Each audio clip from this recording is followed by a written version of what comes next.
بقول لك ايه يا ماما، جاهزين ايه النهارده غدا ولا هتعملي لنا ايه؟ طمنينا عشان انا الواحد واقع من الجوع خالص. وما انت يا ولا ما همكش غير على بطنك لما يجي حسين يا ولا. هجهز لك كفته ورز وطبق سلطه كده يا ولا، الكفته اللي انت بتحبها مشويه. بس قشطة عليك يا معلم، انت يا مظبطنا يا مدلعنا. هتعملي لنا النهارده كفته صحيح ياما ورز وسلطه؟ بس تصدق يا ولا بقى انت يا ولا بتحب الكفته للدرجه دي كده والسلطه والرز؟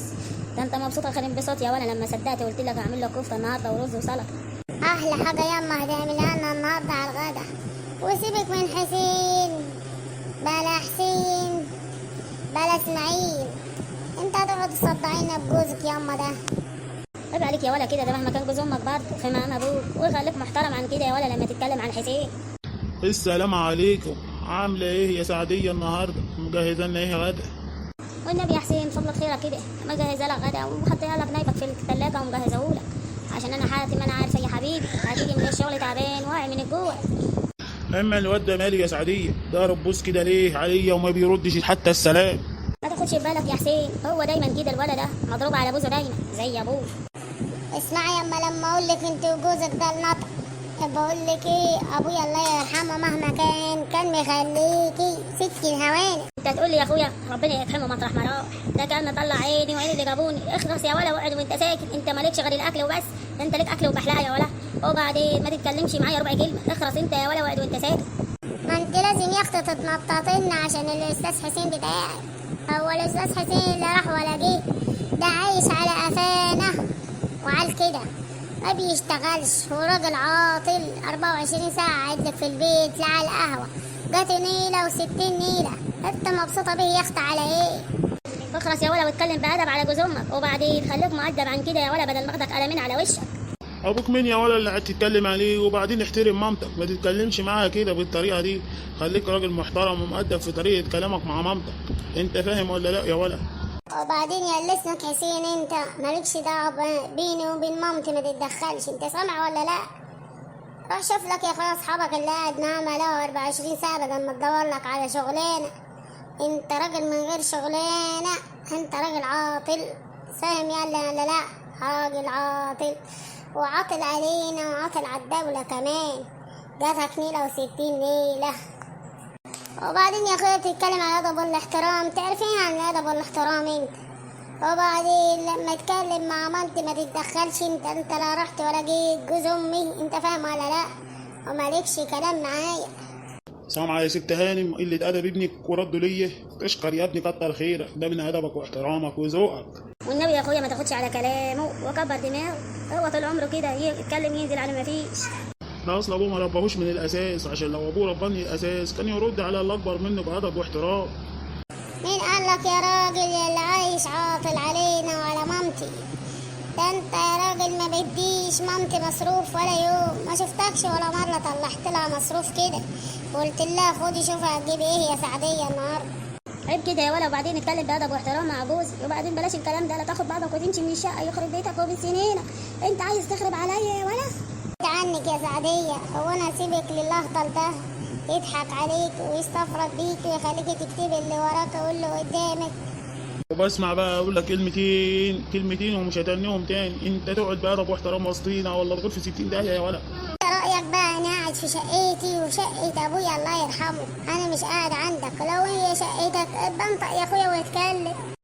ايوه شقتي يا ابني، شقتي يا جزمه يا ابن الجزمه. وبعدين عيب عليك الكلام اللي بتتكلمه مع اللي اكبر منك يا ولا. وبعدين كلم حسين بأدب واحترام، ما تخلينيش ازعل منك يا ولا واوريك الوش التاني. خلاص ياما اتكلم ياما وقول الحقيقة ياما، خليني ساكت زي ما أنا ساكت ياما، وخليكي على عماكي ياما، وخليكي لما يبيعك اللي وراك واللي قدامك ساعتها تقول يا ابني عندك حق و60,000 حق يا ابني. أنا غلطانة يا ابني إني ما سمعتش كلامك من الأول، أتريته راجل نصاب وأناني ما يحبش غير نفسه. بعدين مالكي ياما اللي ضحك عليكي ياما وخد اللي وراك واللي قدامك، ده نصاب ياما ضحك على كذا واحدة غيرك ياما. ما تصدقوش يا سعدية، الولد ده كذاب وبيضحك عليك وعايز يخرب بيني وبينك يا سعدية، هو مش عايز يخلينا نعمر احنا وانت يا سعدية. ياما فوق ياما حرام عليكي، فوق ياما حرام عليكي، واسمعي كلامي قبل ما يفوت الأوان ياما، ده بيضحك عليكي، ده مراش غير الكلام النعم ياما.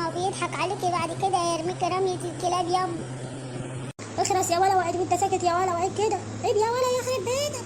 انت بتجيب الكلام ده منين يا ولا؟ حرام عليك، خليك مؤدب ومحترم عن كده يا ولا في الكلام. وبعدين انت مالكش غير اكلك وشربك هنا في الشقه، انت فاهم ولا لا يا ولا؟ لا تاخد بعضك وتمشي وتشوف لك عيشه، شوف لك عيشه بعيد عني يا ولا، عشان انت شكلك يا ولا عايز تخرب عليا. ما تصدقوش يا سعديه، الولد ده بيضحك عليكي، بيضحك عليكي والله يا سعديه، وعايز يخرب عليكي وعلينا يا سعديه. الولد ده من ساعه ما دخلت الشقه هنا وما بيحبنيش يا سعديه، اسمعي مني يا سعديه، ما تسمعيش منه. وبعدين انت بتحبيني ولا بتحبه هو يا سعديه؟ هو انا ليا حد غيرك في الدنيا دي يا سعديه؟ ده انت حب عمري يا سعديه، انت عوضتيني عن حنان امي وابويا. صحيح يا حسين، بتحبني من كل قلبك يا حسين، ولا بتحب فلوسي وتحب شقتي زي ما انت بيقول لي؟ انت تصدق كلام الواد ده يا سعديه وتقوم على عومه؟ ده بيضحك عليكي يا سعديه. الولد ده بنمر على كل حاجه عشان ياخدها منك يا سعديه، ده بيقول شقى عمري وشقى ابويا، انا لما كنت خليت امي تمضي على كل حاجه عشان تبقى كل حاجه ليا. ده بيضحك عليك الولد ده يا سعديه عشان يخرب علينا. ياما ما تصدقوش ياما، ده بيضحك عليكي، حرام عليكي ياما، تودينا في 60 داهية ياما، وتضيعنا كل اللي ورانا واللي قدامنا وكل اللي تعب عليه ابويا وشيء عليه. هتخلي ده الله طال يضحك عليكي ياما وياخد منك كل حاجه ياما، حرام عليكي ياما فوقي. طيب اسمع المفاجأة الجديدة يا ابني، انا هكتب كل حاجة لحسين واللي معاك يعمله، عشان انا متأكدة وواثقة فيه اللي بيحبني. صحيح يا سعديه، صحيح هتكتبي لي كل حاجه باسمي يا سعديه؟ للدرجه دي بتحبيني يا سعديه وما تقدرش تستغني عني؟ ياما حرام عليكي ياما، تكتبي له ايه ياما؟ انا بتكلم في ايه وانت بتتكلمي في ايه ياما؟ ايه يخرب بيتك وبيت سنينك ياما، ده انت تضيعي كل اللي حيلتنا ياما ونقعد في الشارع. انت مالكش دعوه بالموضوع ده ولا يا صايع يا ضايع اللي بتمشي في الشوارع ودايما العيال في الشوارع يا ولا، يخرب بيتك وبيت سنينك. امشي اطلع بره يا ولا، اطلع بره شقتي، انا مش عايزك تقعد معايا ولا ثانيه ولا دقيقه. كتر خيرك ياما تشكري، انا سايبها لك وماشي، وبكره تندمي ياما وتقولي ابني عنده حق. ابني كان عنده حق وبيفوقني وانا ما خدتش بالي خالص.